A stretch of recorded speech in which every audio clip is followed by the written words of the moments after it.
Class first. आज मैं हिंदी व्याकरण की रीडिंग कराने जा रही हूँ। आप लोग सबसे पहले विषय सूची देखिए। ये आपकी विषय सूची दी गई है। इसमें आपके 12 चैप्टर दिए गए हैं।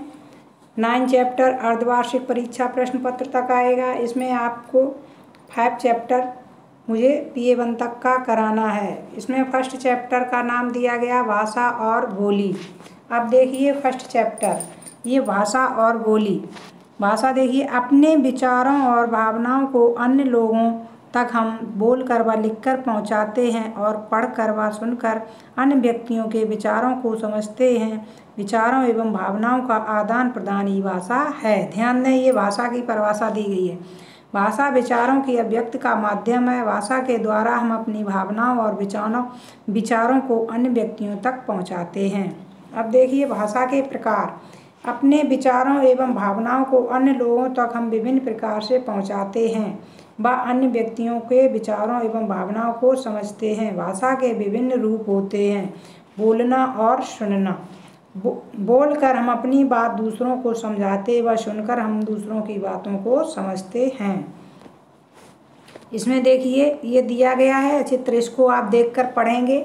और अगले पृष्ठ पर आप देखिए लिखना और पढ़ना। हम अपने विचारों एवं भावनाओं को दूसरों को लिखकर समझाते हैं व पढ़कर हम दूसरों की बातों को समझते हैं। ये आपके जो चित्र दिए गए ये आप स्वयं पढ़ेंगे और देखेंगे। तो बच्चों, अब आप समझ ही गए होंगे कि किस प्रकार हम लिखकर, पढ़कर, बोलकर व सुनकर अपनी बातों को दूसरे व्यक्तियों को समझाते एवं दूसरों की बातों को समझते हैं। ध्यान दें, राष्ट्रभाषा किसी भी देश में सबसे अधिक बोली व प्रयोग की जाने वाली भाषा होती है। भारत की राष्ट्रभाषा हिंदी है। हिंदी, अंग्रेजी, फ्रेंच, पंजाबी आदि अन्य भाषाएं हैं। अब देखिए आगे ये चित्र दिए गए हैं। चित्रों को देखकर भाषा का रूप लिखिए। ये आपस में बातें कर रही हैं तो ये क्या है? मौखिक रूप, मौखिक भाषा। इसमें ये बच्चा कंप्यूटर चला रहा है, इसमें लिखित भाषा। ये पेपर पढ़ रहा है, इसमें मौखिक भाषा लिखा जाएगा। अपने आप स्वयं लिखेंगे। अब दी गई है बोली। बोली एक सीमित क्षेत्र में बोली जाती है। विभिन्न क्षेत्रों में रहने वाले लोग एक ही भाषा को विभिन्न रूपों में बोलते हैं। ध्यान दें, बोली आपसी बोलचाल की भाषा को बोली कहते हैं। विश्व में केवल मनुष्य की ही बोली बिल्कुल साफ है। वह बोलकर अपने मन की बात दूसरों को समझा सकता है। अन्य जीवों की बोली स्पष्ट नहीं होती। वे अपने सुख दुख दूसरों को सावधान करने व क्रोध आदि को बोलकर ही समझा सकते हैं। सभी जीवों की बोलियां अलग अलग होती हैं। ये कुछ जीव जंतु दिए गए हैं, इनकी बोलियां लिखी हुई हैं। कुछ जीव ऐसे होते हैं जैसे केचुआ, चींटी आदि जीवन में बिल्कुल नहीं बोलते हैं। ध्यान दें, हरियाणवी, गढ़वाली, भोजपुरी आदि बोलियां हैं। अब देखिए ये चित्र दिए गए, चित्र को देखकर जानवरों की बोली लिखिए। जैसे ये गाय दी गई है तो भां भां, ऊँट दिया गया गड़गड़, मुर्गा दिया गया कुड़कू। अब ये आपके एक्सरसाइज दी गई है आपकी। इसमें देखिए सही विकल्प पर सही का निशान लगाइए। अपने विचारों को हम अन्य व्यक्तियों तक किस प्रकार पहुंचाते हैं?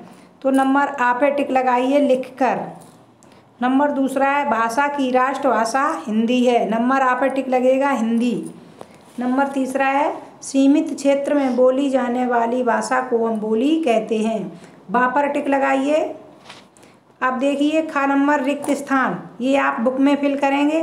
भाषा विचारों की अभिव्यक्ति का माध्यम है। विचारों भरा जाएगा। नंबर 2, भाषा की राष्ट्रभाषा हिंदी है। भारत की राष्ट्रभाषा हिंदी है। इसमें हिंदी भरा जाएगा। नंबर 3, बोली भरा जाएगा। एक सीमित क्षेत्र में बोली जाती है। नंबर 4, विश्व में केवल मनुष्य ही एक ऐसा प्राणी है जिसकी बोली बिल्कुल साफ है। इसमें मनुष्य भरा जाएगा। अब देखिए गा नंबर पर आपकी मैचिंग दी गई है। ये बुक में ही पेंसिल से मिलान करेंगे। निम्नलिखित जंतुओं के नाम का उनकी बोली से मिलान कीजिए। नंबर 1 दिया गया है गधा। सबसे लास्ट में या से मिलेगा ढेंचू। नंबर खा दिया गया मेढक, इससे ये दा से मिलेगा टर। नंबर गा मिलेगा सा से भां। नंबर 4 सांप आ से मिलेगा हिश। नंबर 5 ऊँट, गड़गड़, इससे मिलान कीजिए। अब ये आपके प्रश्न उत्तर दिए गए हैं। ये चैप्टर फर्स्ट डाल के नोटबुक में, फिर नोटबुक में अच्छा लिखेंगे। तो ये फर्स्ट चैप्टर के देखिए प्रश्न नंबर पहला है, विचारों की अभिव्यक्ति का माध्यम क्या है? तो इसका आंसर है भाषा विचारों की अभिव्यक्ति का माध्यम है। भाषा के द्वारा हम अपनी भावनाओं और विचारों को अन्य व्यक्तियों तक पहुंचाते हैं। प्रश्न नंबर दूसरा है, पढ़ने व लिखने में क्या अंतर है? इसका आंसर है हम अपने विचारों एवं भावनाओं को दूसरों तक लिखकर समझाते हैं व पढ़कर हम दूसरों की बातों को समझते हैं। प्रश्न नंबर तीसरा है, भारत में बोली जाने वाली कुछ बोलियों के नाम लिखो। इसका आंसर है भारत में बोली जाने वाली कुछ बोलियां इस प्रकार हैं, जैसे इसमें चिड़िया का लिखा है ची ची, हिन हिन, गर गर, काँव काँव, खो खो आदि। प्रश्न नंबर 4 है, बोली किसे कहते हैं? आपसी बोलचाल की भाषा को बोली कहते हैं। प्रश्न नंबर 5 है, फ्रेंच क्या है? इसका आंसर है फ्रेंच एक भाषा है। ये आपका फर्स्ट चैप्टर कंप्लीट हो गया है। फिर नोटबुक में अच्छा लिखेंगे और सेकंड चैप्टर में अगले वीडियो में कराऊंगी।